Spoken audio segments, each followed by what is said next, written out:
Okay, let's see how you went with your 3-point lighting. So you can see in here that there's definitely a stronger light on this side. So your key light is on the right-hand side of your character, stage right, or the left-hand side of the frame, and the fill light is on the other side. And there doesn't seem to be a backlight here. When you have a backlight, you see that they stand out from their background, and also you tend to not see shadows like this on the background, depending on how strong the light is. Glands for milk production and anal glands for scenting territory. Good. The sound, audio, get the mic closer. I know we're not looking at audio right now, but these are just tips. And you notice that she looked into the camera, so it's always best for an interview to put them to the left or right of the screen. If you're interviewing two people, put one to the left, even at different times. Put one onto the left and one to the right, and that will help balance the scene when you go to edit it. So this is a good example of putting the person more to the left of the screen, although their face is very much in the middle. Their body is more to the right of the screen, sorry. They have a very bright light behind them, which means that it'll be harder to light their face. If you keep the background behind them quite plain or not having bright light, then that will help. Backlighting is usually behind them, down below them, with the light bounced up against the wall. Now when we talk about light bouncing, basically it means you point the light against the wall, keeping it away from the wall so you don't set your wall on fire.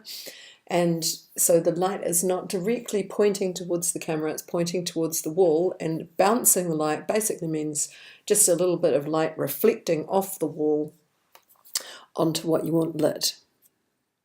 Yesterday I was tidying the old potting area, found some old shoes. Good, he looks really nice and relaxed, that's great. Okay, so this is excellent at watching how people light and how you can change the atmosphere when you light. Because she's got a very dark background, it almost looks like you've just put a black material behind. She's got a very sharp light here, which gives a kind of chiaroscuro effect. And also, because the background's dark and the light is so intense on her face, it gives the feeling of horror or high drama with a spooky element. Part of the reason why is because there's not really a fill light here, or if there is, it's a little bit too far away. We can see the light reflecting in her eyes, so maybe there is a fill light, but it's very dark on this side. So with this light here on this side, move it around a little bit, because you can see there's quite a dark shadow on the inside of her eye. If you move this light from the right around a little bit more, that will prevent that dark shadow and get this fill light in closer as well, just to illuminate this side of her face. Thank you. Good. So the main thing, it's okay to have this side shadowy. The main thing is just to get that light around so that it doesn't, there's not so much of a dark shadow behind here. She's very relaxed. Really nice framing. This is great framing. So see, her head is kind of on the right side. Her eye may be in the middle, but the main thing is both those eyes are on that right side. She's got plenty of looking room over here, so that's really nice framing. That's what you want. She's got headroom. A little tiny bit more headroom would be good, but because nowadays we're dealing with much wider and shorter framing, then that's fine to give her that compressed headroom.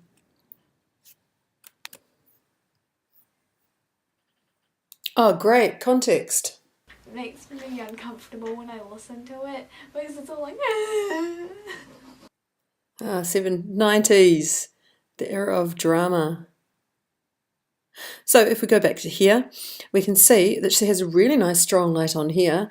Glasses are very hard. Often the frames of the glasses fall over the eyes. She's quite tight in the shot here. You could go a little looser, give her a little more headroom, because it feels like the top of her head's been slightly chopped off. Really like the piano in the background. The bouquet effect works great there. With a bit of a stronger key light, you will get a less of a intense shadow over here. You might have to move that key light around. Actually, I think that key light is what's causing the shadow here. So you've got really nice fill here. Just, yeah, I would suggest moving that key light around. Now, when you get a backlight, what it will do is bring this piano a little bit more illuminated, but also it will highlight all behind her a little bit and make the space in between her and the piano more three-dimensional. So the other one was quite close to the actor. This one is a bit further away, quite a bit. And you can see that her shoulders are square onto the camera. Now, what that does is that opens her body much more towards the people that are looking at the film, and it creates a rapport with the audience and the person that's being filmed.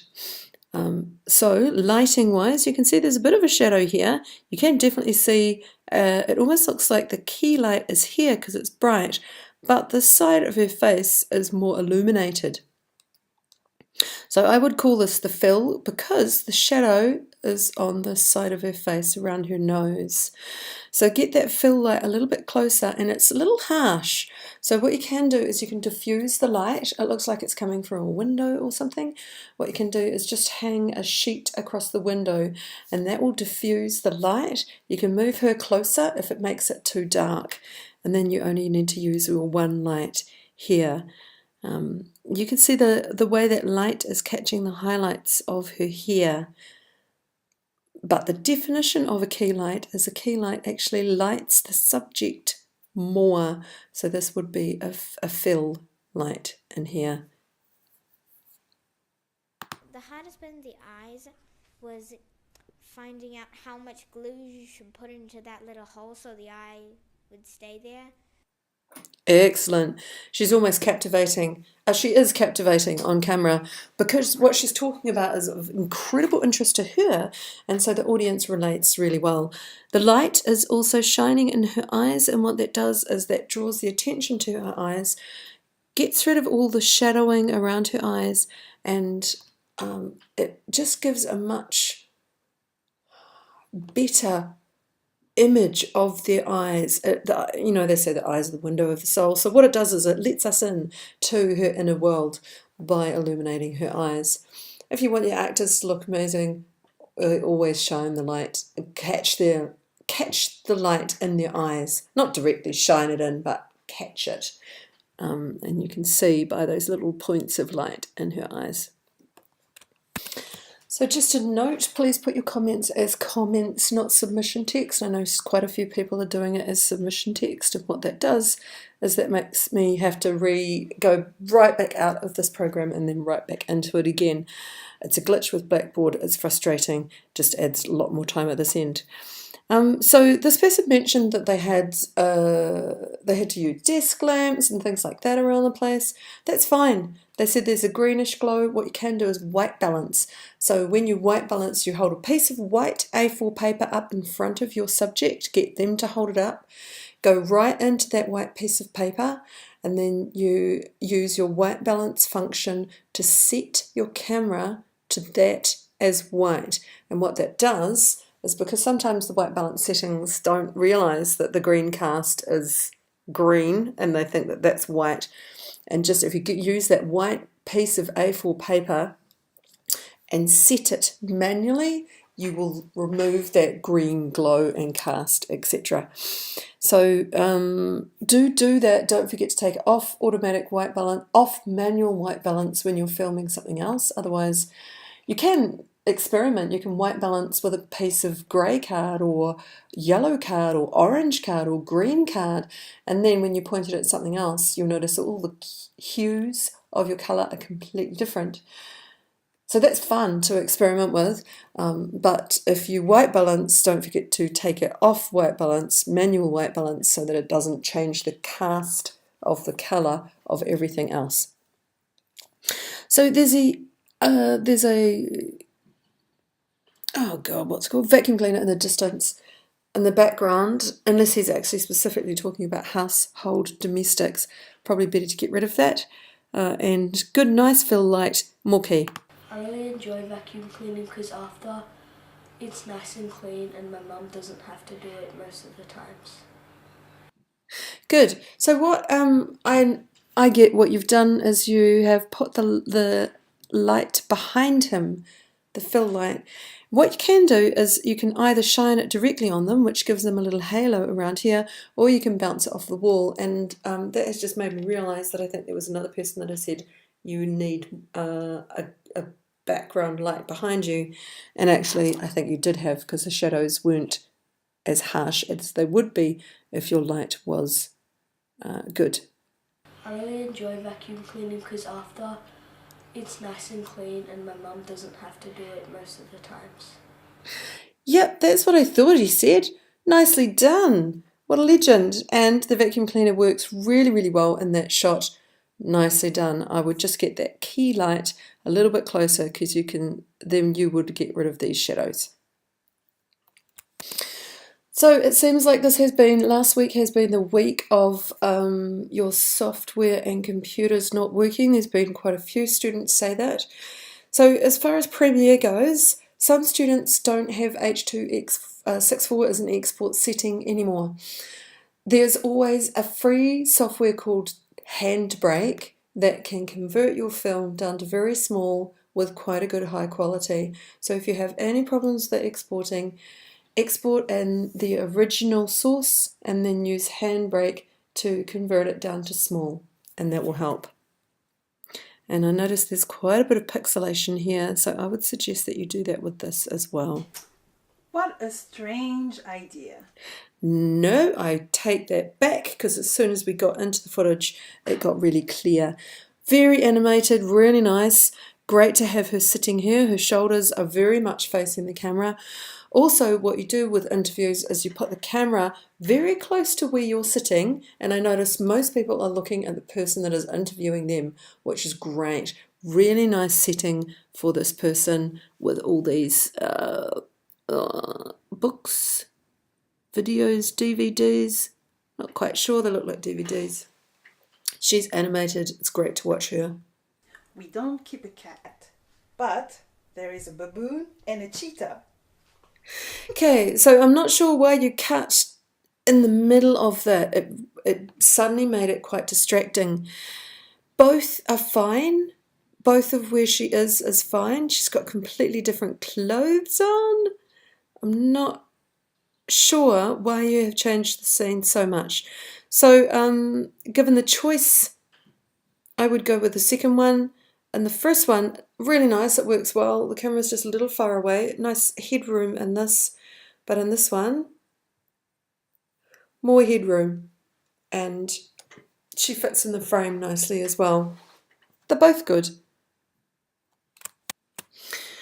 So on to this one, and as you're editing, I've done a lot of interviews in my time in television, and as you're editing you notice even yourself, you have eyes closed, eyes open, mouth open.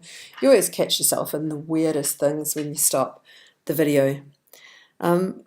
So there's quite a light shining on the top of his head. There's a really nice key here. I'd get the fill a little bit closer, it just depends. The thing about that rock is that decrease the light shining on his head or diffuse it. Diffuse means it's a really good idea to get some diffusion gels from a lighting shop, because when you put a diffusion gel in front of the light, it just stops that light being so harsh on wherever of them. Because when you start off, even you're using a number of different lights. You've got your desk lamp borrowed from your office desk, and someone's intense spotlight that you're using, or car headlights or whatever. And if you get some diffuse gels, A, they're not going to set on fire, which is part of the problem that you have with material, and B, they just diffuse the light and make it less harsh. So that would take this very shiny on the top of his head and just make it less intense. The other way of doing it is to pull the light back a little bit as well, or bounce it off something. But I recommend a diffuse gel. well, the thing about that rock is that probably up to about 1 metre. Good, nice. I want to hear what he says about the rock. Up to about 1 metre. But nice done with the timing. Really good positioning of him here. You could have him sitting back a little bit. I notice he's sitting forward, which makes his shoulders look quite tiny. So office chairs are the best thing to put your interviewee subject on, and then get them to... office chairs, yes and no. Part of the thing is if they start moving round, often people just rock a little bit on their office chairs. Get them to point their knees towards the camera. That helps. Square the shoulders towards the camera. You can get them to lean back. You can even get them to cross their ankles in front of you, and that allows them to lean back and feel a bit more comfortable. Yeah, really nice setting, really nice. It's quite dramatic lighting. So with this dark side of his face, he could be talking about something that happened in his life that was quite scary or quite full on. That would be the perfect setting for that. Great background, great background. So for this one, I would suggest, I think what you've done, we could watch it. Hi, my name's Claire Johns. I'm 21 years old and I'm a student midwife. Okay, so what you've done is you've sat on the side of her that doesn't give her looking room. So you've placed her in the right place in the camera, but if you sat on the right side, that would allow for the looking room. When you're filming things, also be wary of lines like this, especially direct lines down the screen, because they block the frame. So I like that you've sat her here.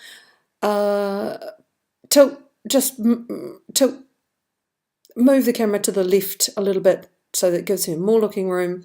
That gets rid of this. Put that at the edge of this part of the frame, and then you're sitting on the right side. She's looking on the right side.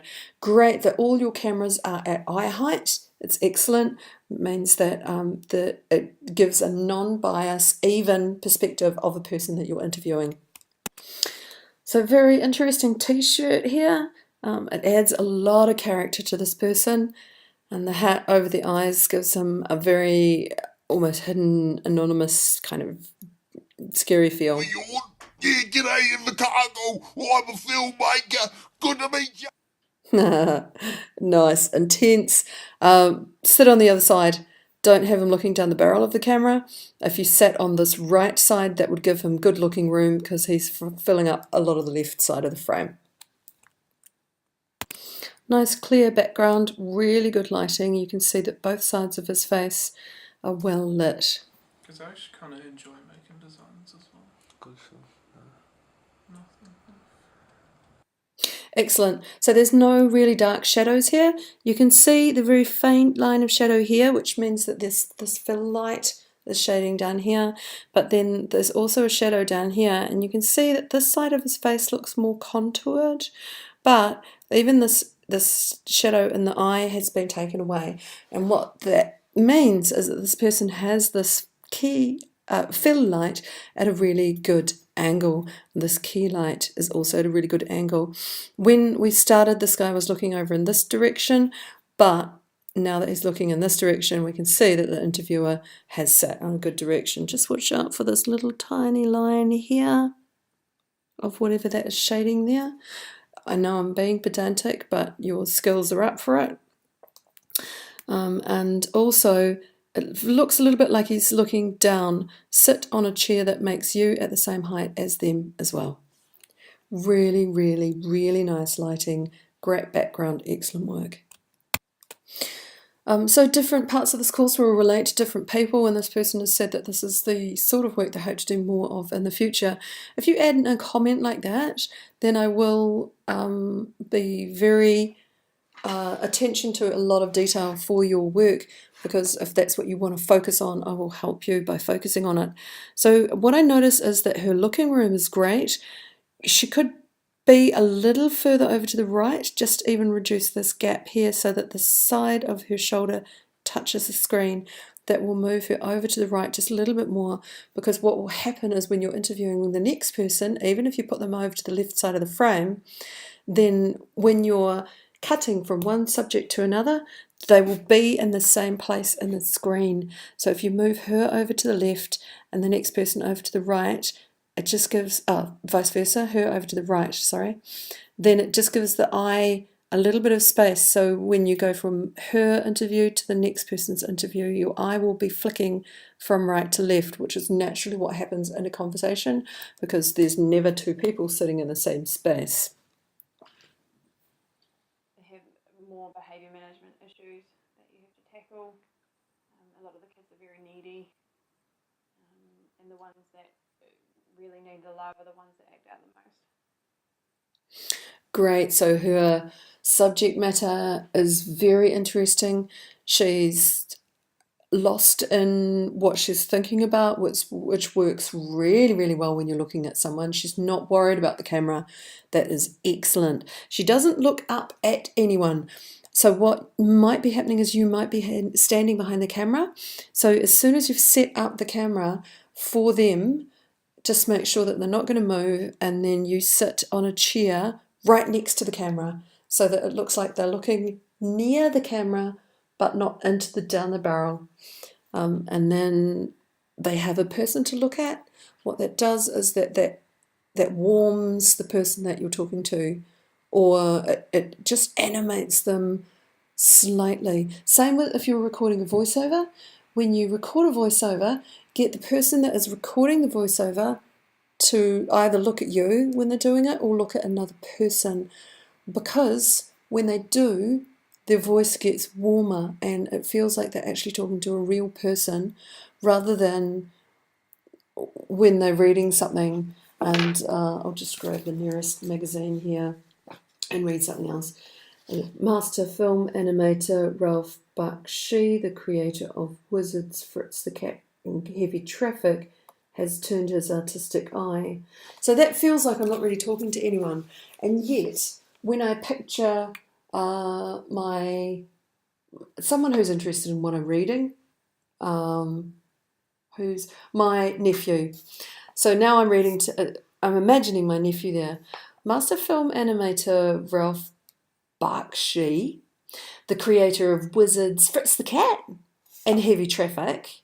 So in there, you'll see that I think that he knows Fritz the Cat because that's the way that I've represented it. So when you have a real person there or a real person in your imagination, like an actual person, then it changes the intonations of the person that you are filming. I hope that was clear. Beautiful lighting, worked really, really nicely. Even the frames of her glasses, there's no hard edge of the frame shadow over her eyes. Something that you will notice with people with glasses is they slip down their nose. So just before you start filming them, just get them to push the glasses back right up onto the bridge of their nose, and that will prevent the glasses from blocking their eyes, which is what you've done as well. Excellent background, really nice overall lighting. Yep, works very well. A backlight behind her will help her stand out from that background.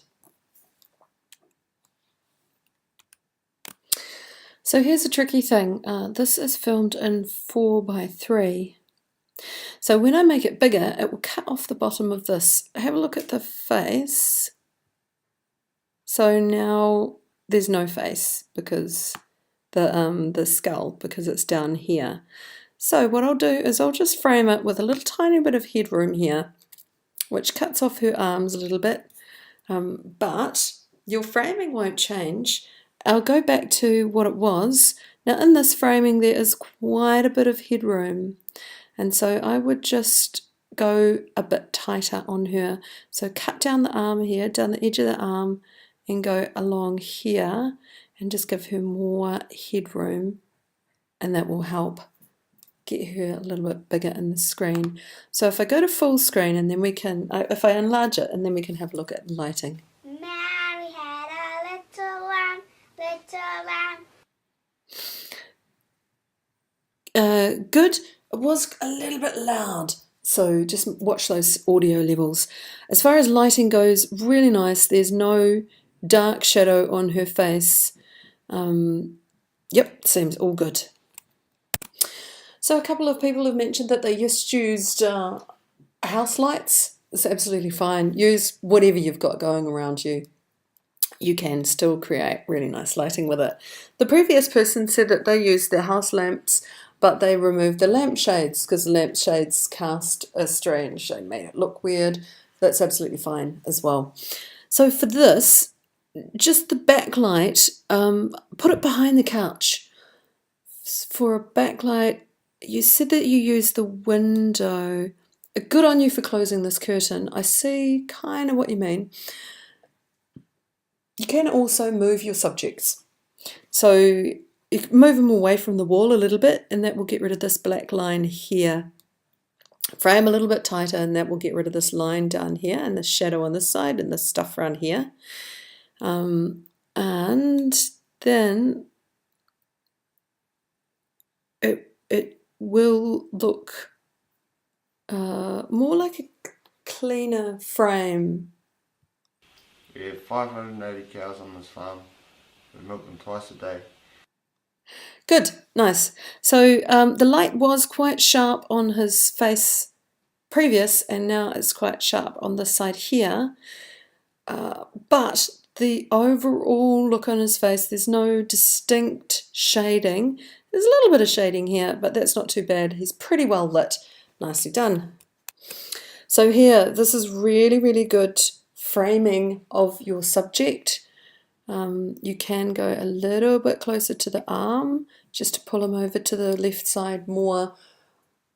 The reason being, if you are interviewing someone else. However, there's a really nice looking room. There's a nice vignetting going on here, which is caused from this light being quite bright behind him. And you can see how actually it draws attention to him, makes him stand out from the background, and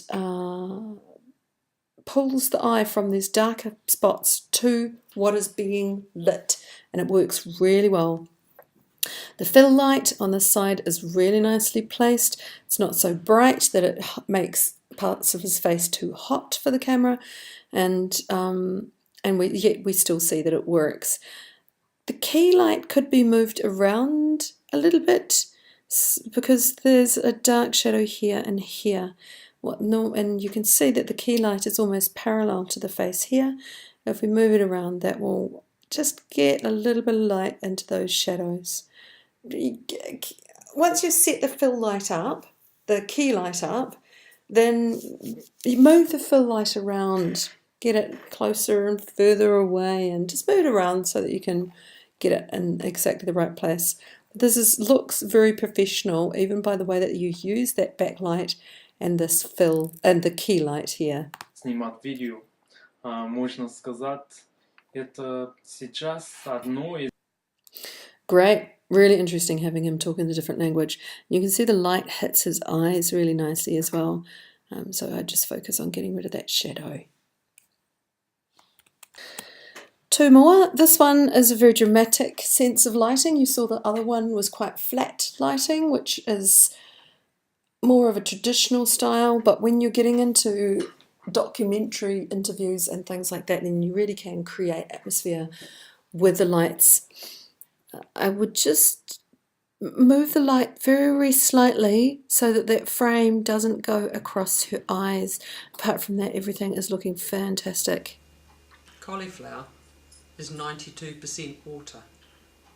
So when you pay $4 for a cauliflower, you're actually paying 9 times 4, which is $3.60 for water, and about 40 cents for cauliflower.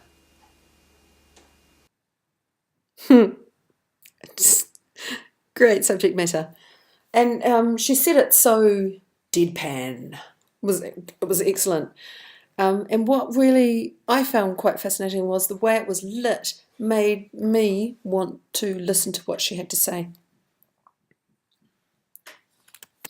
This is the last one. Anna, wait, you don't say the action. The director says it. What's the direction? You're the director. That was my song. Okay, I'm going to stop it there because it's 3 minutes 32 long. I'm just going to mark the first 20 minutes. The audio, you really need to have that at negative 12 decibels. It hurt my ears. Also, there was the other person interacting with her, which doesn't make it necessarily an interview. It actually makes it a scene. Get her on the left or the right side, and that will help immensely. I'm just going to turn it right down so that I can find a place that has her looking. Okay, she's looking into the barrel of the camera, so what you want to do is take yourself away from behind the camera and put yourself in a seat near her so that she looks at you. Naturally, people will look at the human rather than the camera. Her lighting looks good on this side, really nice fill, and the key is looking pretty good.